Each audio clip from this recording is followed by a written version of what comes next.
So I'm back in my room. This bed has been stacked up with documents and blankets and pillows and everything for like last 2-3 weeks due to the floods. And yeah, ever since then it just feels like that was a period when life went like this, and it has just not come up. In between there were festivals, and finally now Diwali is over, and yeah, it's been very difficult few days. And whenever, for football fans like us, whenever our football clubs are not doing well, things just get a lot more worse. um, so yeah, Liverpool have now lost 4 games in a row, and uh, three of them have been the Premier League, one has been the Champions League. uh, and yeah, I'm really disappointed with how things have gone after a very good start to the season. And things were looking so good. We had a really good transfer window, on paper at least. Um, and then when the real football started, even though at the beginning of the season we're not doing that well, but uh, the results were coming, and we scored some late goals, and the spirit and passion and everything was there, and suddenly everything is gone. 3 games in a row. Um, Crystal Palace, I think that was probably the worst performance of all. We could have lost that game 7 or 8 nil. Palace absolutely battered us in the first half. They scored one goal. They could have, got so much more, and then we came back, and then they got a late winner. Chelsea, once again, it was not a great performance from Chelsea either, but once again the same pattern. They scored, we equalized, and now we are hoping that we are going to make a comeback, and get a winner. And instead, it's them who score the winner. At least, okay, that was in Stamford Bridge, so you can at least that was not a home game. And then against Man United, after almost a decade, I think more than a decade. I think it's been, what is it? I think 2016. I don't remember exactly. I think it was Gerrard getting sent off or something like that. I don't remember which game it was. Um, I mean that is how far it goes. I don't even remember Man United coming to Anfield and beating us. They have been bad themselves, and I think the only good thing I can take away from that game is probably Ruben Amorim is going to stay at Man United for the season. Okay, that is the only positive as a Liverpool fan. Other than that, in that game, you know, we created so many chances. Okay, it was not as bad a performance as it was maybe against Palace or Chelsea, but still, not finishing our chances is a part of the game, and it's it's really poor how we kept on creating these half chances and missing them. Some people are saying, of course, we created a lot of chances, so it was a good performance, and I don't agree with that at all, because you have to look at the quality of the chances as well. I think the first one that Gakpo missed, it hit the post. Uh, it was a good chance, but it was a good shot rather than a good chance. Then Isak missed one. That was probably the best chance of in the first half. Then Gakpo missed one towards the end as well. He hit the post again. But overall, it was a very disjointed performance. So we are never comfortable. Man United looked like, Man United is probably one team which is, extremely poorly organized, and, generally against Liverpool over the years, especially, in their home ground. We've seen many games where they have been all over the place, and, the discipline has not been there against that team. And it's not like, they've overly changed their system, or the midfield has been different or anything like that. It's just that, uh, we have been poor. The pressing up front. I remember we beat them 5-0 at Old Trafford back in 2021 or 22. And yeah, I mean, they just couldn't get the ball in the first half. We created so many chances, we absolutely destroyed them. And that was down to the kind of pressing that we did in that game. I think we had Firmino, Jota, and Salah starting up front, and the pressing was immense in that game. And now we have got a front line which simply doesn't press. We've got a striker who's just waiting there for the ball to come to him, and so that he can put it at the back of the net and justify his price tag. Even last season, you look at people were like absolutely going, you know, mad over the number of chances that our number nines were scoring, the number of goals that our number nines were scoring. Jota was not scoring. Darwin Nunez, even he was always the target of a lot of Liverpool fans. Diaz, when he was playing at nine, I think he was probably um, the best one out of the lot. But we genuinely needed, everyone thought we needed a number nine. But now we're seeing that number nine's role is just not to score goals, is to bring others into the game as well, and that is completely missing for us this season. You look at how poor Salah has been, and I'm not going to blame Salah for it, because Salah went to play the World Cup qualifiers. In the first game, he scored two goals. I watched that game in bits and pieces here and there, and what it looked like, he was among, it was probably a very very narrow system with two number 10s, or probably it was a two-man front line where Salah was one of the strikers, and he got two goals, and both of the goals were like typical Mo Salah goals that we have seen over the years. He picked up the ball, he ran, he was up against the goalkeeper, and he put it in. So we cannot say that things have changed with him drastically.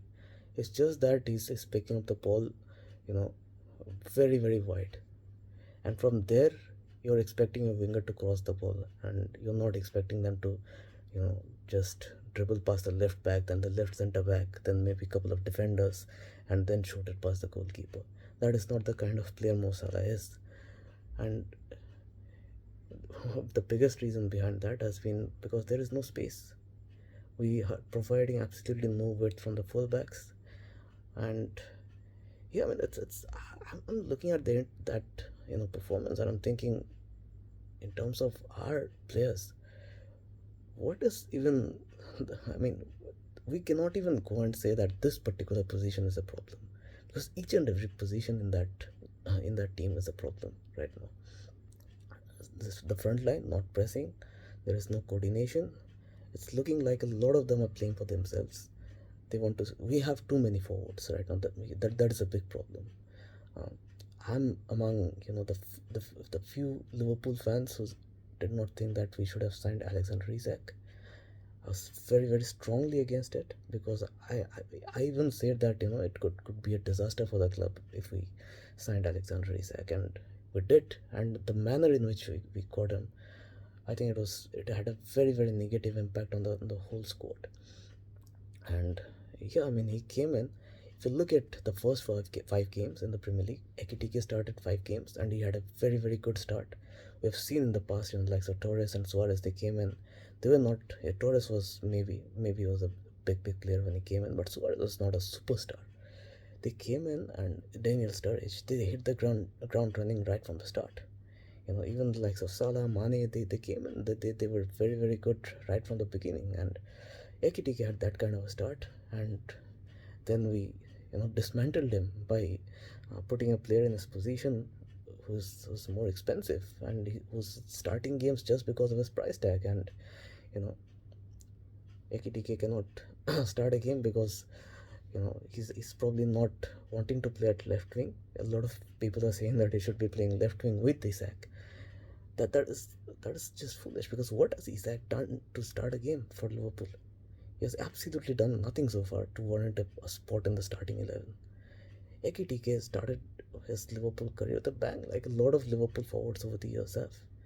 And we have absolutely, kicked him out from that position, and we have just put him, okay, you're a backup. You sit on the bench, you come on after 60 65 minutes, then we're probably going to need him. And that is exactly what it did. He came on, and if you look at the chances he had against Man United, he just picked up the ball, ran, shot. He was desperate to score, because if he scores, he probably has a better claim for starting the next game. And that has been the case with most of our forwards, because there are too many players, and everyone wants to be in the score sheet. They want to score goals themselves rather than creating. And yeah, because of that, there has been no coordination. Our front line has been absolutely, it's ridiculous. Look at the first 3-4 games. Who scored the winner in the first game? It was Federico Chiesa. Was Slot doesn't give him a game, even though I think he has been probably one of our best players. And last match also he came on and he looked like the only guy on the pitch who wanted to win that game. He looked like a Jurgen Klopp player, and even though he has never played under Klopp, he was probably the only one who tried. We had Rio and Gomoa who scored the winner against Newcastle. Now he cannot get a game. Why not bring in Ngomoa in the last game? Instead, when Salah went off, okay, you take off Salah or you take off Gakpo, you take out whoever you want. Why not put that guy? Instead, we put in Frimpong. And yeah, it's just not rewarding people for what they're doing, and it's rewarding people and picking people on the basis of their price tag. That is exactly what we're seeing. Then we come to the midfield. I think McAllister has been a real disappointment this season. I don't know what is the reason, because I think he did very well for Argentina. Same as most other people went to international break and they did fine there.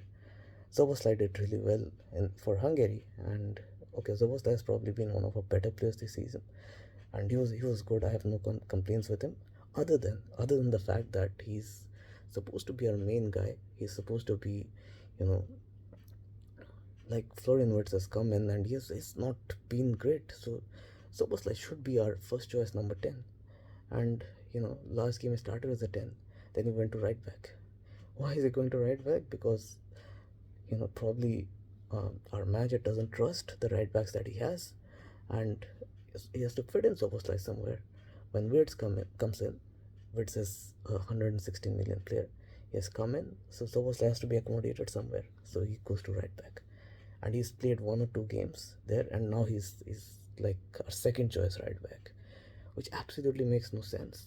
That is just encouraging people to like, if they're asked to play in a role that they don't like for one game you asked to play as a DM when you're not a DM and you do well there, from the next game you're going to be a DM, so you don't want to do well in that position.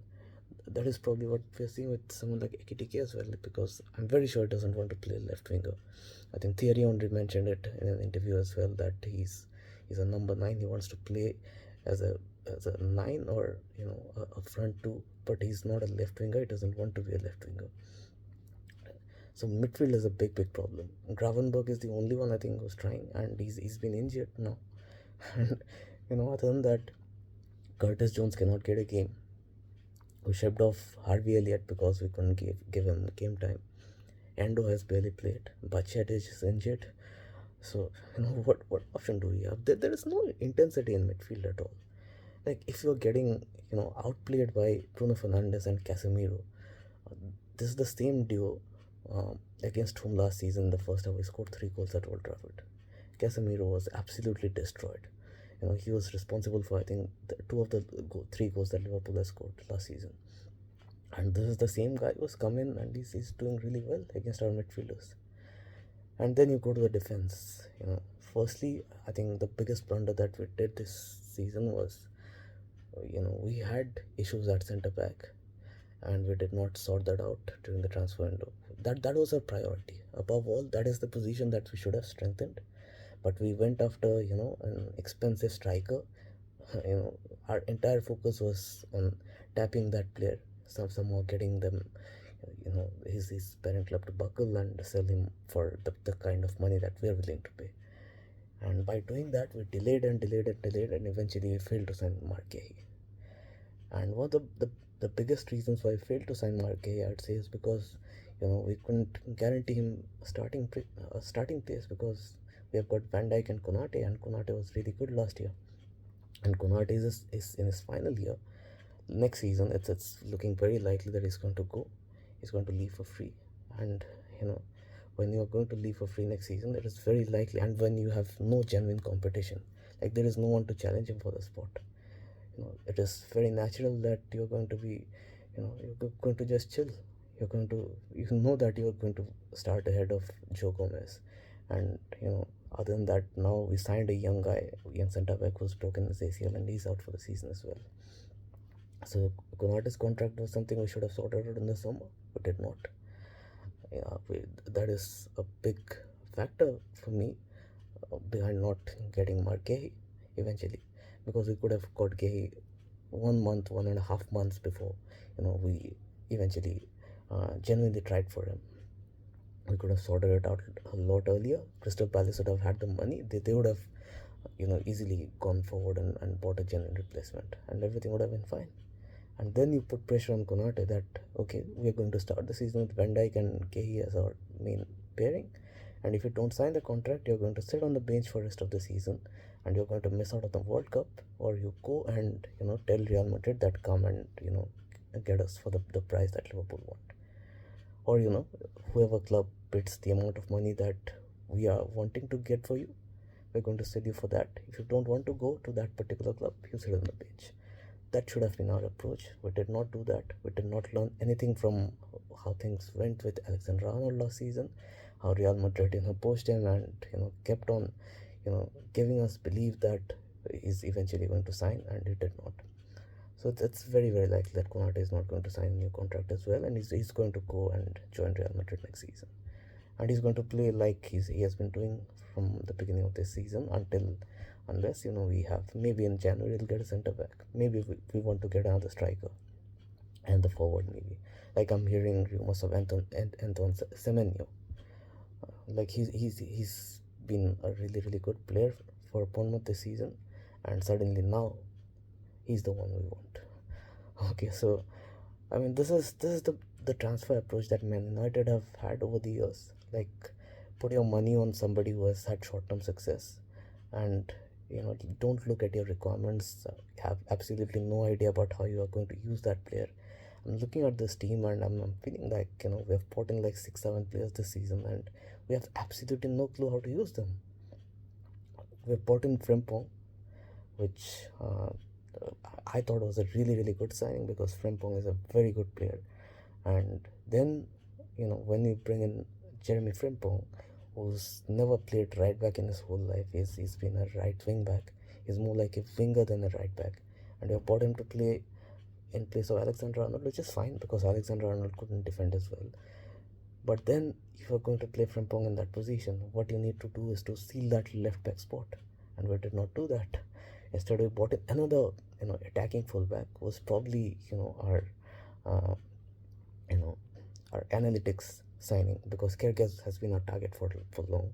Frimpong was probably a market opportunity because he was available for a cut price. 30 million for Frimpong is absolutely nothing. He's a 60, 70, 80 million player. And then, we brought in Kyrgyz, who's an attacking fullback, and now we are asking Kyrgyz to play defensively. And neither of our fullbacks are crossing the halfway line. They're barely doing that. There is no overlap. And that is why our wingers have to stay wide and provide width. And, for me, as soon as you bought Frimpong, you should have abandoned the plan to go and get Milos Kerkez. Instead, we should have gone and bought a left centre back kind of player. And the kind of player I can think of is maybe Aymeric Laporte. Luke Shaw is playing in that left centre back, left back kind of a position right now. There was Jorel Hato as well, who was available. We did not go for him. Instead, we bought in someone who we thought, would be our long-term project, and we brought him in. And now the coaching that we're giving him, I don't think it's going to benefit him at all in the long run, because Kyrgyz has never been a great defender. I've seen him for 2 years in the Premier League before coming to Liverpool, and he's as good at defending as someone like Alberto Moreno we have seen over the years. He's never going to be Andy Robertson.